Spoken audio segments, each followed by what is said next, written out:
Ini ada pertanyaannya gulu, tapi saya harus jawab. Antum dengarkan, Ustadz, mohon nasihat. Siapa yang harus kita ikuti setelah antum dan Ustadz Abdul Hakim? Ini pertanyaan gulu, berlebih-lebihan. Banyak dai, antum nggak perlu pada saya Ustadz Hakim. Kita manusia biasa, kadang benar, kadang salah. Yang diikut siapa? Rasulullah SAW. Ustadz-ustadz yang lain banyak yang antum bisa belajar selama mereka berpegang kepada Quran wa sunnah ala fahmi salaf. Tadi saya bawakan perkataan Muhammad bin Sirin, inna hadzal ilma dinun fanduru amman ta'khuduna dinakum. Antum jangan gulu. Ini makanya ada sebagian orang menuduh antum yang ngaji sama saya, sama Ustadz Hakim, ta'assuf fanatik. Nggak mau terima dari yang lain. Padahal saya nggak pernah mengajarkan demikian, tidak. Yang saya bawakan dalil Quran sunnah, Quran sunnah, itu yang saya bawakan. Ya antum bisa ngaji kepada orang lain selama yang disampaikan itu juga dalil Quran sunnah. Tapi antum nggak boleh kalau nggak dari Ustadz Yazid nggak mau terima, nggak boleh. Antum kembali lagi kepada ahlul bidah lagi, kepada hizbi lagi. Terima dari siapa aja selama itu dalil dari Quran dan sunnah. Itu perhatikan tuh. Gulu ini membinasakan. Antum perhatikan. Nabi bersabda SAW, iyyakum wal guluwa fid din fa inna ma ahlaka man kana qablakum al guluwu fid din. Jauhkan diri kalian dari gulu dalam agama, karena gulu membinasakan orang-orang sebelum kalian. Antum hati-hati. Terjadinya pertama kali kesyirikan yaitu pada umatnya Nabi Nuh alaihi salatu wassalam. Yaitu orang-orang solehnya ketika meninggal dibangun kuburannya, dibuat lukisan patung, nggak disembah. Tapi setelah itu, setelah meninggal orang-orang yang membangunnya, datang generasi berikutnya disembah. Itu antum hati-hati.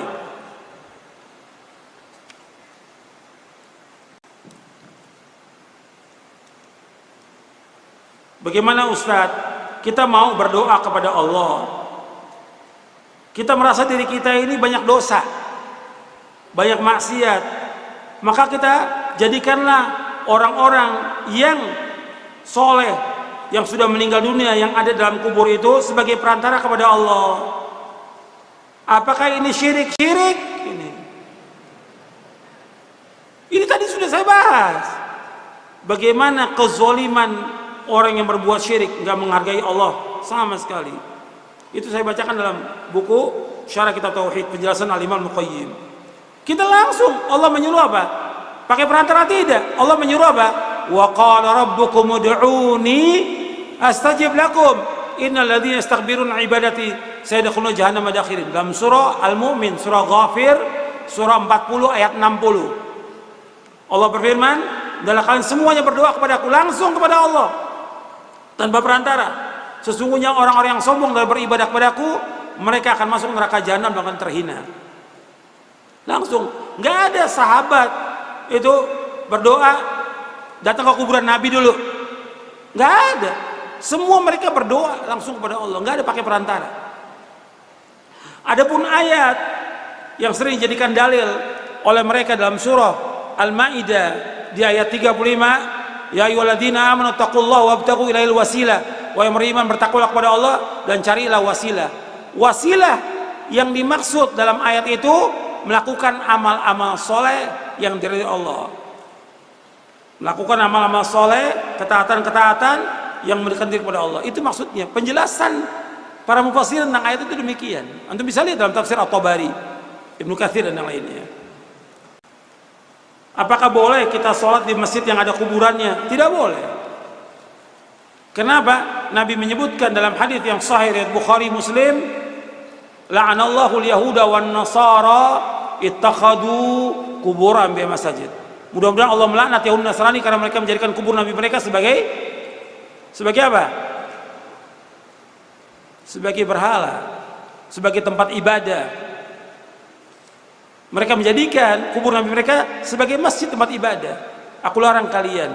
Maka Nabi berdoa di akhir ayatnya, Allahumma la taj'al qabri wathanan yu'bad. Ya Allah, jangan kau jadikan kuburanku sebagai berhala yang disembah. Makanya para ulama mengatakan tidak boleh kita sholat di masjid yang ada kuburannya. Saya jelaskan di buku Syarah Aqidah Ahlussunnah wal Jamaah, itu bisa lihat. Nggak boleh. Dan Nabi juga melarang dalam hadis yang sahih riwayat Muslim, la tusallu ilal kubur wa la tajlisu 'alaiha. Jangan kalian sholat menghadap kubur dan jangan kalian duduk di atas kubur. Nggak boleh. Hukumnya haram. Hadis yang sahih Muslim.